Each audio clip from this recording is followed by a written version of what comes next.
Guys, કેમ છો? મજામાં? આજે ઈડલીનો પ્રોગ્રામ થઈ રહ્યો છે. આ દીદી સંભાર વઘારી રહ્યા છે. આ નારિયેળની ચટણી બનાવવાની છે. આજે અમારે બહાર જવાનું છે એટલે વહેલો પ્રોગ્રામ થઈ રહ્યો છે. આ છે મારો ભાણેજ, જો કેવો તોફાન કરી રહ્યો છે. સુંડલીના 2 કટકા કરી નાખ્યા. હમણાં બહુ એના તોફાન વધી ગયા છે, પણ મમ્મીનો માર પણ એટલો ખાય છે. જો અમારો વિડીયો ગમ્યો હોય શેર કરો, સબસ્ક્રાઈબ કરો અને લાઈક કરો. હાય ગાઈસ,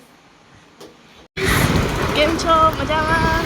અમે જઈ રહ્યા છીએ રગડાપુરી ખાવા. જો કે અમે ઈડલી સંભાર બનાવ્યા છે, પણ આજે તીખું ખાવાનું કંઈક મનથી છે એટલે અમારે ખંભાળિયાનું ગાર્ડન છે એની સામે એક ભાઈ બહુ મસ્ત બનાવે છે રગડાપુરી.